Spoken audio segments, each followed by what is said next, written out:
Welcome to this week's edition of Special Prosecutor with Larry Klayman. We have some really important guests. Of course, my frequent co-host, Judah Friedman of The World According to Ben Stein, and my favorite person, client, American hero, Sheriff Joe Arpaio, really a pace setter. He's taken a lot of heat over the years, as I have. We have a kinship in that regard, but he doesn't flinch. And he's the Energizer Bunny. He continues on and on and on. But let's just start with a couple quick things, and then we'll move to Sheriff Arpaio.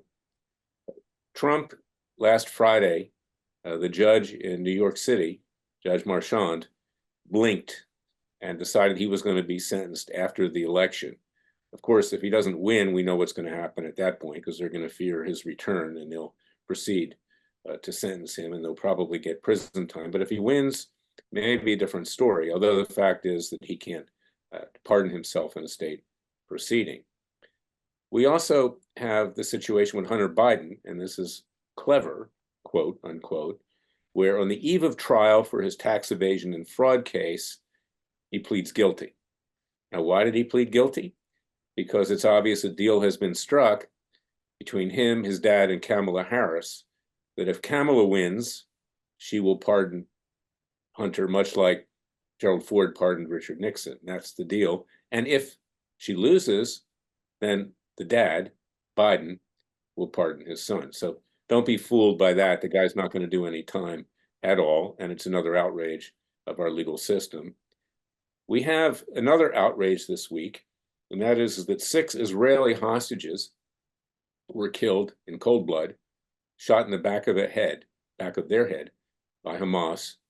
And one of them was an American, a dual American citizen with an Israeli citizenship as well.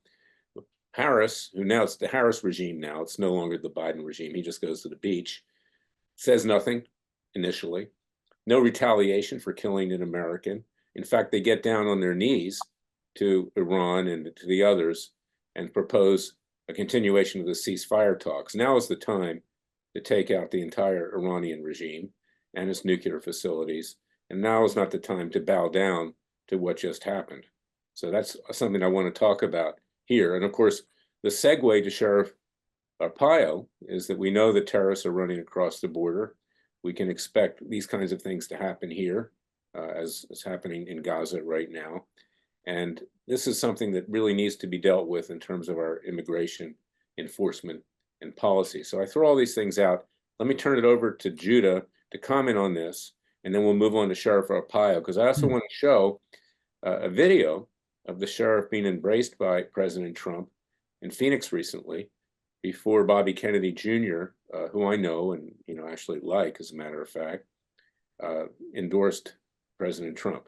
But go ahead, Judah. Let's have your comments on this, and we can get any of the sheriff's comments, and then we'll move on to what's been going on with the sheriff. Well, let me just say this, because I said this the last time the sheriff was on, and Trump brought it up that night with the pink. I lived in Mesa 27 years ago. Pink underwear, you mean? Sorry? The pink underwear. Pink underwear and the pink outfit, There's and a the great bologna market for sandwich, it these and days. Everybody the can get, horseshoe, yeah, everybody can get pink underwear. Yeah. and the horseshoe prison. But I always say I owe Sheriff Joe my life, because that's when I was dealing with my worst of my alcoholism. And I was in this halfway house where people would talk about how this crazy sheriff, and everybody there would probably not listen. And I never got in a car. I was terrified. I was absolutely terrified. And I always say, Sheriff Joe, that literally saved my life by not getting in a car. I was scared to death of being in the desert, or the horseshoe prison over there, jail. And I truly mean that. So I thank you from the bottom of my heart, Sheriff What Joe, does that mean, you were scared to get in a car? I didn't understand. because if you got a DUI, Oh, okay, yeah, the you sheriff. you were going to, what was it, Sheriff? It was like a horseshoe jail, as they called it, or something. And I was scared to death of being in Tent City. And that scared me enough. So people often don't think that being scared straight, it might not scare you straight to get in prison, but it scared me not to get behind the wheel of an automobile. And You didn't get your pink underwear as a result, but we'll send you some of it as a special souvenir and appreciation to your your I'm life's just, out now. but I'm just extremely grateful for that. So I wanted to thank you again for that. And what you brought up, I think, and I'm not going to be politically correct about what I'm saying, but when the DNC had Hirsch, the American Israeli that was killed, that when the DNC had him up on the platform, they put a target on his back. They essentially at that moment had him killed because Sinwar doesn't think like Putin. The mullahs and the Arabs don't think like other countries that if you have a golden egg, you could trade with that. They look at him as causing chaos and sowing the seeds of what's going on in Israel right now. That's what they did by killing him. And when you look at their manifestos that they've come out with, that's exactly what they've been trying to do is cause chaos in the Israeli government. So I do put a lot of blame on the Democrats for his death. Well, that's well taken. And in fact, you can see the reaction was not to go against Iran or Hamas or the leaders like Sinwar. The reaction was, oh, now we need a ceasefire. So Hamas accomplished its objective, and those negotiations are still ongoing. Whether they give the Philadelphia Courier back or not, it remains to be seen. But the fact is, it had the opposite effect. The United States took no action. We were humiliated yet again. Okay, next subject. Done. Okay. Just waiting for let me add here with what's been going on is that, a great deal of anti-Semitism, it increases, it gets worse and worse and worse. And this week I've been threatened. My life has been threatened. I turned it over to the FBI. You wouldn't believe the vile text messages I received. Heil Hitler. Hitler should get rid of the Jews. I'm going to do it. I'll kill you. Blah, blah, blah, blah, blah. So, it's frightening because these people are lurking out there and they could do significant damage. There could be another massacre, like we've seen before with individuals being, shot willy-nilly, particularly at synagogues and things like that. Individuals, including presidents and former presidents, could come within crosshairs of these people just simply because they support Israel. And that was the motivation. So things are really bad. And the weakness of the Harris administration now, it's the Harris administration, is fomenting all of this. And of course, she's married to a leftist Jew who's absolutely worthless as a human being, frankly, and doesn't represent Jewry at all. And I want to point that out. This guy, just rolls over to the likes of Bernie Sanders, who's a self-hating Jew. And this is sad. This is not the Jewish people. Okay, I just want to say, by the way, quickly, I want to call it the Soros administration. I think George Soros' son has been at the White House more than Biden himself, and Obama. So let's not kid ourselves of who's running things and who's manipulating things domestically and abroad. I mean, it always comes back to his foundation, his money, the campuses across America. What we're witnessing all comes back to Soros. Money talks and nobody walks. He's the biggest financier of the left and the Democrat Party. But the reality is, and the point I'm making, and I make it frequently because I am Messianic and I'm proud of my heritage and I'm a Jewish Christian in effect. But please do not equate this with the Jewish people. They're not to be associated with the likes of who's running the Harris regime. Okay, these are traitors to Judaism and traitors to the United States. Anyway, let me turn it over to Sheriff Joe. Any comments that you may have on all of this, and then let's talk about, what you've been doing and your encounter with President Trump and the lawsuits that we've brought. I brought a defamation case against Joe Biden. Kamala Harris will be added shortly. You've been defamed as a criminal and a felon, which you're not. And you also have other potential causes of action against them because they're using you as the whipping boy to get to President Trump, because you've always been very supportive of him and he's been very supportive of you. And you are therefore the poster child of Trump's immigration policy. So let me turn it over to the sheriff, our good friend and client. You look like a judge. I need to tell I'll tell you something. If I was a judge, Sheriff, there would be hell to pay. Hell to pay. I was offered that years ago by Senator Connie Mack in Florida. I said no. He was going to nominate me. I was a young lawyer in my 30s, and I said, no, I'm an advocate. I want to be an advocate. But, today I would take a judgeship. It never happened because I can never get confirmed. Just so you But know, I always write Larry's name in California. You're allowed to write somebody's name who you want to be a judge. I always put Larry yeah, Klayman. So except I'm there you not are. from California, so you could do it in Florida. But the point I'm saying is that this is what really matters. And, we need judges that'll stand up to the tyranny here, and it doesn't exist. But anyway, let me turn it over to the sheriff. Well, Larry, by the way, put an O at the end of your name so you'll be Italian and you won't have any problem. Call myself Lorenzo Claimanini. So remember, if we had the Israel army at our border, we wouldn't have any problems.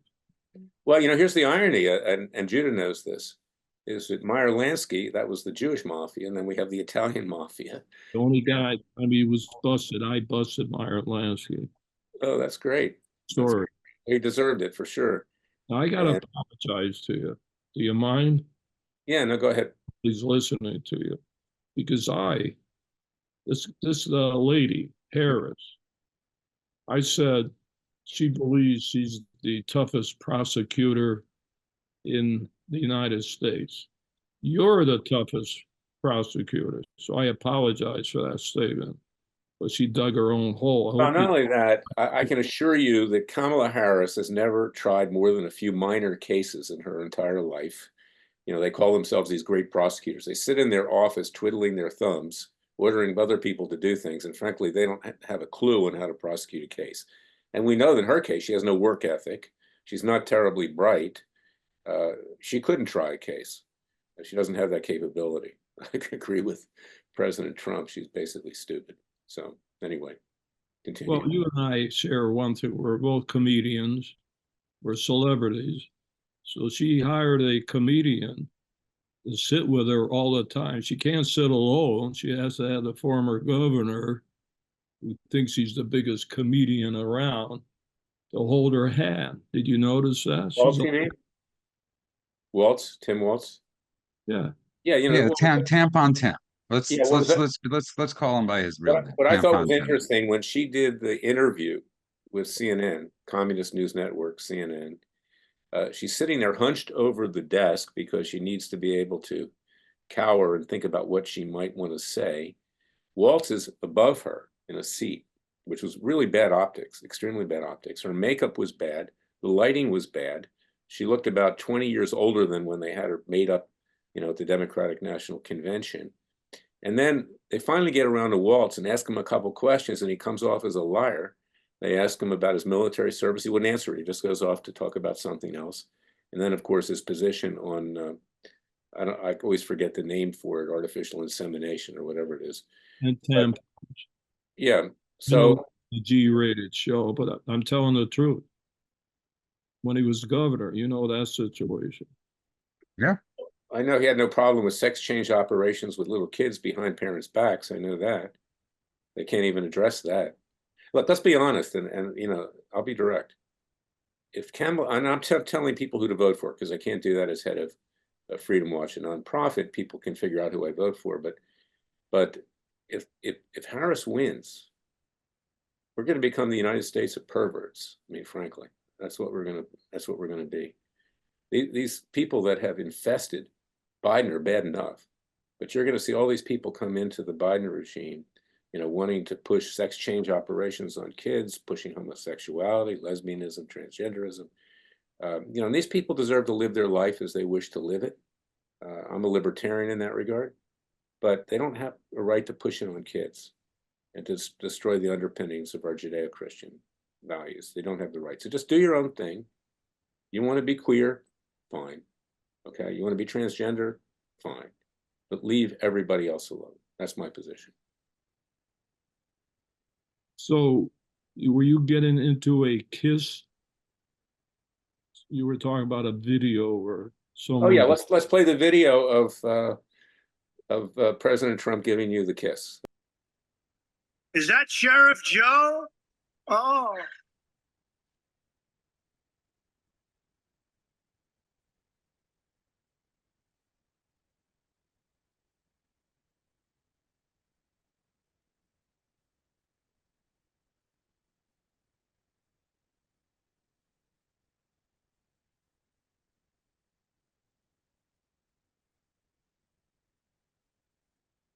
That's Sheriff Joe. Look at that. A legend. Sheriff, comment on that. You're a close friendship with the Is this President the one Trump. on Kiss? Which one are you talking about? The last time or the kiss? If you talk about the kiss, I'll respond. Respond. First of all, that's the only kiss I get recently. No reflection on my age. Number two, first I get kissed by a president, then I meet another president, Obama, 2009. I was ready to approach him, to speak with him. My belt broke, my pants fell down, all the way to my shoes. But you're lucky he didn't come on to you. So you're lucky. Serious. So one president kisses me, another president knows a little about me. And that's the truth. That is your story? Do I have to repeat it again? Well, I want you to pull your pants down so we can check this out. Well, Okay. Obama did. And by the way, fortunately, I was wearing pink underwear because I would have been in deep trouble if I didn't have some cover. That reminds me of, I think I've told this story before, one time during the Clinton years, I was on the TV set with Armstrong Williams, and I was sitting there on a stool, and it was live. And he says, "Larry, do you realize your fly's open?" And Oh, I said, "That's the difference between me and Bill Clinton." Full disclosure. Right? but all this is true, Larry. You know, I don't lie. I can back everything up. But when he did come, they brought me up. Every politician would have said, "I'm running for office. You're the greatest." You know what I said? The only thing I said, "Thank you for communicating with my wife 8 times when she had cancer." Then I said, "You're the only hero I ever had in my life." That's what I said. I didn't get into a typical politician, "You're great, make sure everybody votes for me." I don't do that. It comes from the heart. Well, you're a man in the full sense of the word. You're not a weasel. Most people are weasels. Okay, so. No, I think what he's talking about is very important. Sheriff Joe, thank you for sharing that, because I think what he's talking about is very important. It's the stories that Trump will not share himself. And it's the stories that people need to share for him, like the Gold Star families are right now. And like Sheriff Joe shared about, and like Robert Kraft, the owner of the Patriots, shared after his wife died. For the first 11 months, Trump would call him once a week and say, "Bob, how you doing?" And Robert Kraft said even his best friends didn't do that. So it's important that people share those stories of what Trump does when the cameras aren't. Yeah, it's interesting. Years ago, not a couple years ago, when I started to get involved with LIV, and a professional golfer I represent on LIV, that's the new golf tour, I was at the Bedminster Club, and I had a team pass for this particular golfer. And I was able to get past Secret Service. And there was President Trump on the balcony, and he had this huge crowd in front of him. Jokingly, I would say it was like Mussolini, but he's not Mussolini, I'm just joking. And I walked up behind him, and I put my arm around him. And I said, "President Trump, I've been trying to help you now for 5 years," or whatever it was at that point in time. And, I got into a conversation with him, and if I can be of any help, legally, let me know. And he's a very warm and friendly person. He really is in person. He's not this hard, individual that people portray him as. He's got a softness to him. So I can confirm that. Well, I was with him from day one. I introduced him in July 2015 in Phoenix as the only one that would talk. And I said then, we have a silent majority. Then I looked him in the eye. "You're going to be the next president." And I said, "We're born the same day, Flag Day, June 14th. That was day one. And I've been with him ever since. Unfortunately, you got a lot of politicians. The only reason they kiss whatever, because he's high up in the polls. But that's okay. He should take it any way he can and win the election. But there's a lot of not loyalty, Larry. No, Yeah. he didn't have, what he doesn't have Sheriff. You know, what he doesn't have, the thing he lacks, and I'll be honest, is the ability to judge character. He's not a good judge of that. And he's had very bad people around him that have stabbed him in the back. He continues to have some people around him that are a real danger going forward. And he's got to be careful for that. And, you know, a lot of them have monetized that. A lot of them are now on The View or on CNN or other things like that. They profit from the fact that they turned on him, and the left loves that. They want to parade them in, the traitors that they are, you know, and it's a thorn in his side. So it's disgusting. I agree. But you're true blue. You've always been with him. But you've also been tied to him, much like I used to be tied to Judge Royce Lamberth when we were. Oh, yeah, your guy. Yeah, when we were fighting the Clintons, you know, people would say, oh, Klayman, he's the flip side of Judge Lamberth. You know, it proved not to be true over the years, although I'm still friendly with Judge Lamberth. I talk to him sometimes. And, you know, last time I was in court in DC, I was sitting there in the back row, and he said, there's Mr. Klayman, come up and talk to me. It was right in front of the Justice Department. And he's not in good health. And I said to him, you know, I just want you to know, Royce, I still have a lot of affection for you. He says, I do too for you, Larry. But we differ on many things, particularly on January 6th. And he didn't do the right thing with you with regard to a defamation case that we brought when you were called a felon by CNN, Rolling Stone, and Huffington Post. But, you know, tell us about what has been happening with your being defamed, because you've been tied to Trump. You're a way that they can try to get to Trump and vice versa with regard to immigration. I'm not going to give up. And I wrote a recent letter. You're my lawyer, but you said, go in and do it. So I did. I'm not going to give up. The guy that threatened me before the Senate, Mexico Senate, called me every name in a book. I'm a smuggler, guns, murderer. And all I want, Larry, I told you as my lawyer, I want to meet him face to face, and I want him to apologize. And I'm sure if I say, attorney, drop the charges, he'll drop the charges. That's all I want. And yeah, but you're in the process of serving him. You know, he's evaded the process. We have to go through the State Department.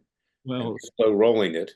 State Department. You ought to go to the administration and get Harris. She's a big shot. Yeah, right. She's going to do it, right? Okay. You know that's not going to happen.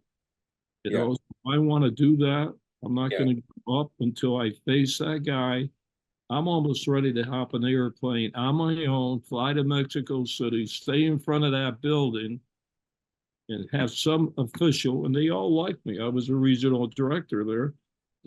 Line me up with this guy, get him served, or get him to apologize. Yeah. Well, we're apology. This guy, by the way, what's his name again? He was a presidential candidate. You know, I say that because he has a lot of different names. Let's say Marcello. Yeah. Marcello Mastroianni. And he met Sullivan. You know this. A week after, called me every name in the book. He flies to Washington and he meets with the national security guy. There's something fishy. I wouldn't take it seriously. Sullivan, you know, by the way, do you ever notice this, that his head is like a triangle? I think this is the national security advisor. It looks like he got his head caught in the birth canal on the way out. Golden triangle. Right. It affected his brain. Anyway, I have no respect for these people. I have none.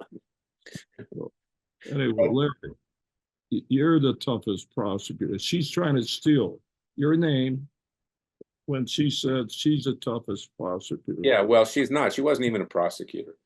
So that, you know, she just happened to occupy that office. No more than Merrick Garland is a prosecutor. The guy probably never tried a case his entire life. And that's another problem with our legal system. People become judges without the requisite, you know, experience at ground level, notwithstanding his other problems for sure. But also tell us about how you've been defamed recently by President Biden and Kamala Harris, who rebranded you as a felon again. And we brought a case against Biden. I'm amending it to include Harris. The felony is a little different thing. She called me every name in the book at a conference in Chicago, mentioned my name. Thank God, I'm glad she did. And then recently on her web, she went after me, which is a badge of honor. I hope they keep doing it. but we got to do something about it because she's connected with these guys. Obama, Biden, they've been after me since 2000. So I want something done. Yeah, people have to expose her for what she is, okay, regardless of how you may vote. She's going to be around a long time. She's relatively young. When she puts makeup on, she's relatively attractive. Not great, but attractive. That's how And, I well, you know, she's better looking than Tim Walz, let's put it that way. That's not saying much. No, did you ever notice that he looks like a turtle? I mean, like a. Or as Tom Walz, as Governor Evers calls him in Wisconsin. I don't know if you caught that, but he kept on calling him Tom Waltz the other day at an event for Harris and Biden. He kept on calling him Tom Waltz. He's an overstuffed Midwesterner. There's a million of them out there. You couldn't tell the difference. I lived in Cleveland for a while. Like there's like you know, thousands of them walking down the street. You would think it was Tim Walz. They all look the same. In any event, you know, we're having a little fun here because if we don't laugh, we cry. Because what we're dealing with right now is we're on the precipice of an absolute disaster. And if Kamala Harris is elected president, remember, it's not just her, it's who comes along with her. And it's going to be worse than you even saw during the Biden administration, although many of the same people will still be ensconced. You know, Anthony Blinken will be there, probably Mayorkas will be there, you know, all of them, Janet Yellen,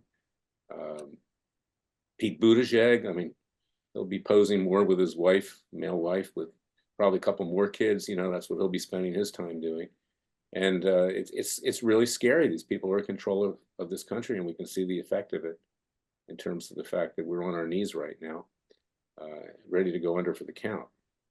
What is interesting, though, you know, I noticed, and I get you guys to comment on this, they are pulling the strings in a number of ways.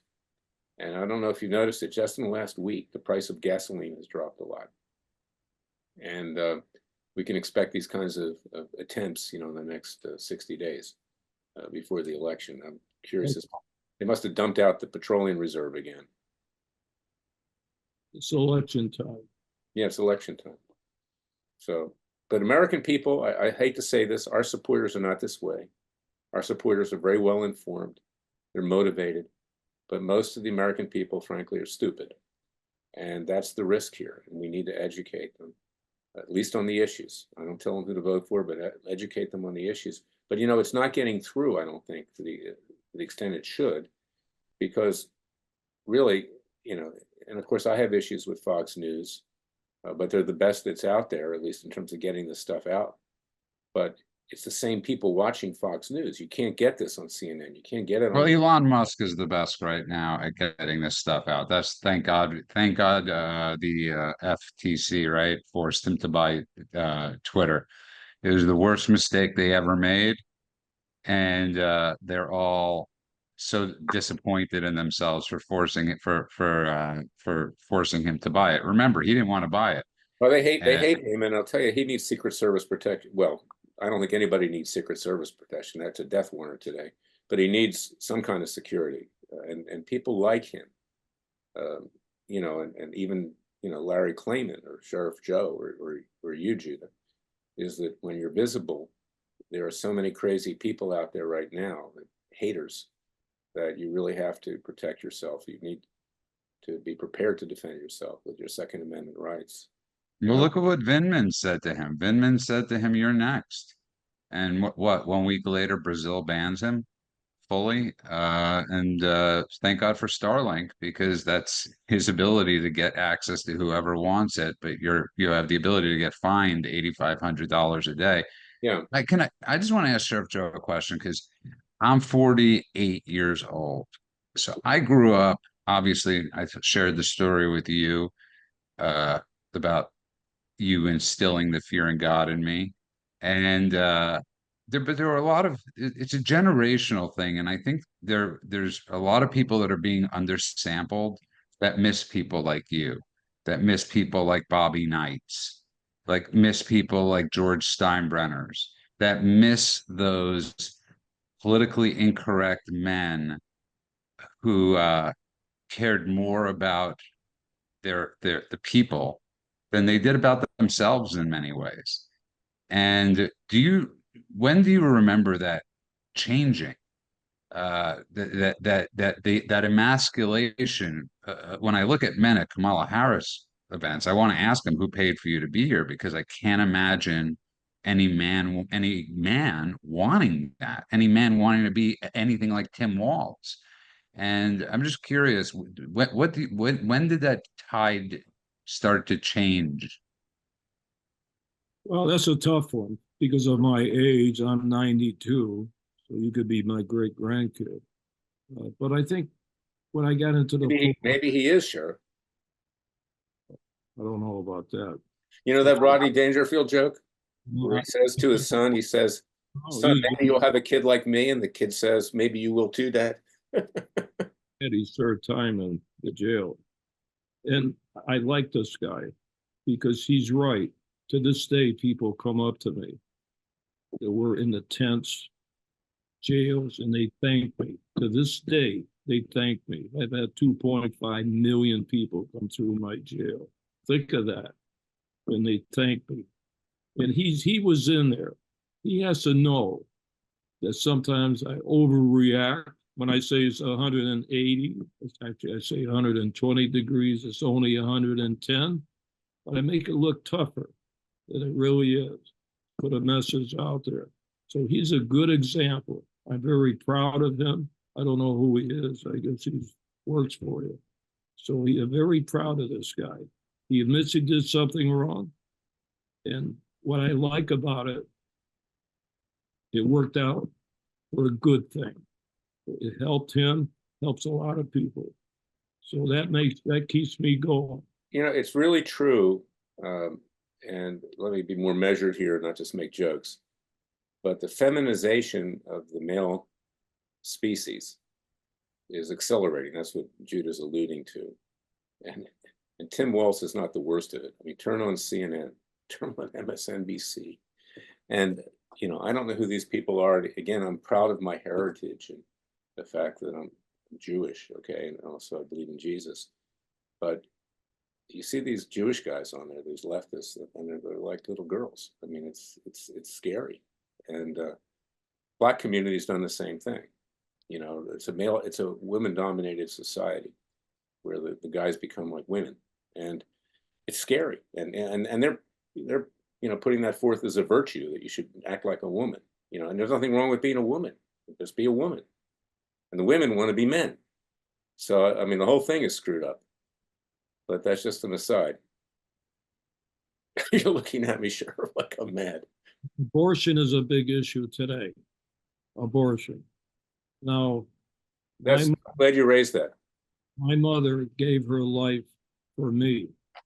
She refused an abortion and she died. And she knew she was going to die.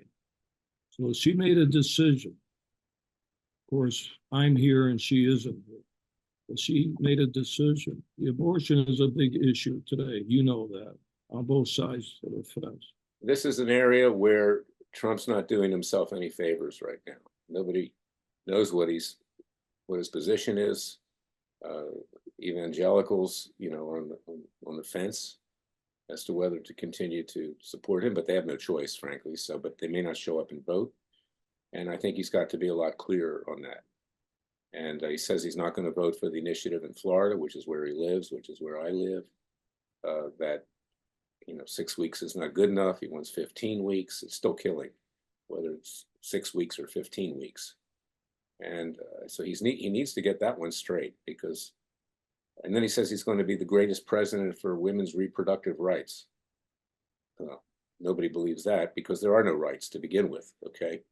So a woman does not have a right to kill an unborn baby. I'm sorry. I've said that from day one when I was in law school, when I was sitting in the same constitutional law class with Sally Blackman, the daughter of the Supreme Court Justice Harry Blackman, who wrote the majority opinion for Roe v. Wade. A woman has no right to kill. It's not a right of choice. So, but he's got to be clear on that because he's going to lose votes, you know, of his supporters. And so, you know, this is maybe tough love, but this is advice that I think he needs to take heed of. Your thoughts, Sheriff? You raised the abortion issue. Well, I gave my point of view on it. And don't forget, when you're running for president or dog catcher, sometimes you have to say things, which is okay to promise one thing. But once you get in office, maybe you change your attitude. You change your mind. Doesn't mean you're locked in forever when you say something, especially in a political campaign. Well, we got to give them a chance. Well, what they're doing here is giving Kamala Harris an out because she slipped on everything. So, you know, you don't want to be like her. You want to present a clear choice. And President Trump gives you that, you know, 90% in terms of the other issues. But this is a very volatile issue, and you don't want to lose your core supporters, you know, which is the evangelical community in part. And, you know, frankly, which I consider myself evangelical in some ways. So I don't think he's in any danger of that. Listen, he promises made, promises kept. When you look at his track record compared to Bush and Bush, with his Supreme Court picks, he did pretty darn good. Remember, Bush the first gave us Breyer, Bush the second gave us Roberts. And in between, we got two good judges from them. But they gave in to the left, and they gave in to the liberals, and they gave us liberal judges, liberal conservative judges that have really wrecked the court. So you got to go by his actions of what he's done, internationally and nationally, and I'll take his track record. And the problem is, though, these days is track records really, we're living in a weird time where track records really don't mean much. And it's very sad where accomplishments, I mean, they strive for less than mediocrity, this campaign, the Harris campaign. They don't want a great America. They want a less than mediocre America. And in any normal world, Trump would be winning by 1,000 points, but we don't believe in principles before personalities. We become a nation where it's about a personality and it's not about principles. We all grew up in a time where you could like a Republican or you could like a Democrat and you could vote for them. Didn't matter what side you were on. I'm from New York City. Moynihan was an amazing senator when I was younger. He was a Democrat. D'Amato was a Republican. We've lost that. we all love John F. Kennedy. Yeah, But that's my point. We've lost a lot. And when you look at it, people aren't voting on issues. I don't know if you saw the Sheriff Joe, but there's Kyle Becker is his name, and he's very big on Twitter, and he was pranking people at the DNC, and he was asking this woman, he gave this woman two choices. I'm not kidding, democracy or abortion. And she said, I don't know. I don't know how to answer that. And she ended up choosing abortion over democracy. I'm not kidding. This is what we're dealing with. So anytime people bring up a conventional sort of tactic right now, there is no conventional. I had a conversation with someone a while back, and it was an interesting conversation, and they were saying that Viagra was a conspiracy by men to deny women reproductive rights. The money was being spent on Viagra, but you know, it was kind of humorous. So I was joking. I said, "Well, doesn't that, you know, certainly inure to your benefit?" Right. So, you know, this is where it's at. Is it anything? It's black or white. It's become a battle between the sexes. It's become a battle between the races. It's been a battle ethnically, you know, in terms of regions of the world. And the Democrats are very clever. They knew how to divide and conquer. They know how to sow discontent, to destabilize the country. And their goal is to take total control. And if Harris wins, I now say we're living in a virtual dictatorship. She wins, we live in a dictatorship. And conservatives, people of faith, those who believe in a vision of creation of the founding fathers, I believe will never regain control short of a violent revolution. And I hope it doesn't come to that. But you know what? There won't be a violent revolution because people, frankly, excuse the French, don't give a shit anymore. They're not willing to I'm curious though, Sheriff Joe. We've learned that Arizona is sort of more of a purplish state than it ever was a red state. So Maricopa County is fairly red.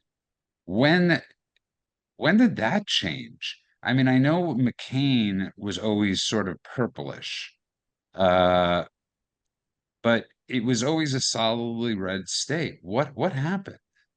Well, when I became sheriff, we had about 1.5 million people in Maricopa County. Now we got about 6 million. Most of them come from California or from other areas, and they bring their policies, their religion, everything with them. So it's a different county right now, different county and different state. It's not bright red anymore, but that's the influx of people that come from other places. Those that were born and raised here, you know, they stand by that. You have the increase in population taking over. You have to adjust. You have to politically adjust and still win the battles in a nice way. Be friendly when you blast somebody. We'll have a drink with them after. That doesn't happen anymore. They bring guns. So we got to know how to get along too. That's why I love when he goes and meets Putin. I love it when he meets Putin. You know why? He goes in the back room, shuts the door. Now, he doesn't drink or smoke. I'm talking about Trump, but he's making deals behind the back door.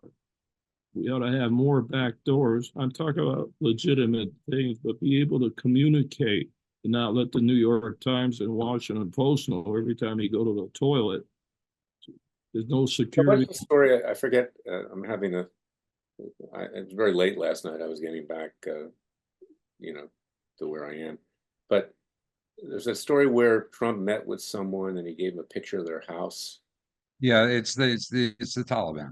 It's the head of the Taliban. That's right. And That's right. And he said to him, if any troop is injured or killed in any way, this is your house. This is where you live, and pretty much end the discussion. And so yeah, so that's when you question Trump or his strategies. I want to remind you, every strategy. Remember when he said Kim Jong-un, he's going to cause nuclear war by calling him Little Rocket Man. Didn't happen. He stepped down.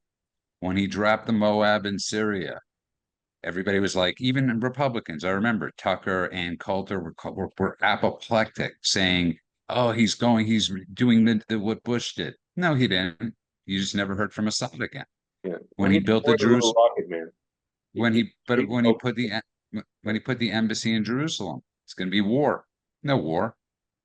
The guy, all he did was peace. So just or acknowledge the Golan Heights as being part of Israel. Yeah. Yeah. He probably knows this. I ran Operation Intercept under Nixon, where we closed the border. Then I became regional director. They hated us. I finally got the attorney general to my house. You know how I swayed him over? Blueberry pie and whiskey. I had American whiskey. My wife cooked the pie. He loved the pie. He loved the whiskey. And I never had a problem with him. Think of that. Now, they went after others, but they didn't touch me and my pie and whiskey. There's a lot of personality involved. And, you know, you're not supposed to say this. I'm not a sexist. I'm not a misogynist. Okay. But I'll be accused of being that when I say this. Is that unfortunately, foreign leaders in particular that don't come from our culture do not respect women. That's a fact. And they don't consider them to be something that will a person that will stand up to them. And that's a reality, particularly in the Middle East. That's a reality. You know, the woman walks behind the man, generally speaking. So it doesn't mean there aren't great leaders. Golda Meir was a great leader of Israel. Margaret Thatcher was a great leader of Great Britain. So was Queen Victoria. There have been many others. But Kamala Harris does not project the strength of a man. She can bluff it on a teleprompter, you know, in front of the Democratic National Convention. But otherwise, she comes off like a laughing hyena. And in fact, yesterday, Putin endorsed her, and I think he was laughing at the same time that he did. Okay. No, he said he missed her. He misses her laughter. He loves her laughter, is what he said. He's like enamored with her laughter. I know we're running out of time, Cheryl. I just have to ask you one question. Or I could ask you a million questions, but like I brought up like Bobby Knight and those people. Who would you consider your contemporaries? Like who did you hang out with? Who were you palling around with as you're trying to save the country? Well, I said when NBC interviewed me here 2 years, just before McCain died, they said, McCain, your hero. And I said, 4 months ago, I found my hero. I woke up, and I was 89 then. And I told my wife, I finally found my hero. Who's that? Donald Trump. And I said he's my only hero I had in my life. And that's true. Hey, I thought I was your hero, Sheriff. What? I thought I was one of your heroes. I guess I'm a little lower down. That's fine. Okay. I'm not offended. Well, I'm happy that the president, one thing he has going for him, I hate to insult you, he's not a lawyer. I agree with you on that one. I agree with you on that one. He's make bad leaders. What's the old expression? How do you tell when a lawyer's lying? When he's moving his mouth. I have to deal with them all day long. That's why I have white hair, as a result of dealing with these lawyers. Luckily, I have hair. Okay, that's good. But and you do too. And so does Judah.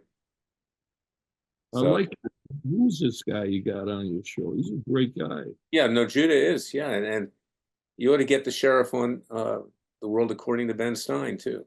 Anytime, it would be an honor. I work with Ben Stein. We have a podcast together called The World According to Ben Stein. It very politically well, it's Ben Stein. And sorry, Sheriff?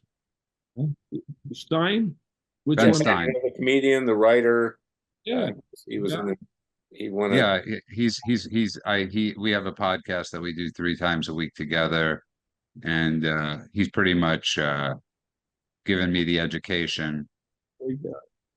Yeah, he's he's an amazing guy, and he's like you, very much great guy. Yeah. loves this country, and he's taught me a lot. He taught me don't believe what you read, don't believe what they always say. He wrote it.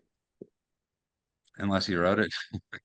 But yeah, no, it's interesting. I just it's been an interesting experience, especially knowing with meeting people like Larry, and but I just as bad as things are, Ben constantly says to me, go to the supermarket and be grateful to be an American. And that's what we need to keep on fighting for, is the America that we want. And there's nothing wrong with saying that. And there's nothing wrong with looking at the past. And we have a great past, and we shouldn't, repent. We've done a lot this country. So I thank you for the kind words, Sheriff. We need to stay vigilant. I hope people also, if I can do a little pitch for Freedom Watch, because we need the contributions to represent people like Sheriff Joe and others, and to bring about justice with our citizens' grand juries. And we're paneling one with regard to what happened to President Trump's attempted assassination, which is being covered up. We intend to hold them accountable, the individuals, and try them, convict them, and get them sentenced once we zero in. But please go to freedomwatchusa.org, contribute with tax-deductible contributions. We need the support. We need more lawyers, more paralegals, pay for office space, that kind of thing. Because we are your real Justice Department. You have no Justice Department in the government. It's a Gestapo currently. And, this is where we are today. So we need, as the American people, to rise up ourselves. We cannot depend on anyone but ourselves, only God and his son, to do what needs to be done. Actually, that rhymes. That's pretty good. God bless you. God bless all of you. Sheriff, you have the final word here, because you're my hero. Okay, so. Final word, like Trump said, buy the pink underwear, because the money goes, as you know, to help the cops, thrown under the bus. Too many cops are being killed today. Something has to be done about it. But anyway, Larry, thanks for everything you do, and keep doing it. We need more guys. Hey, we're all in this together. We're the 3 Musketeers. Thank you, guys. Thank you. God bless you. Have a great weekend.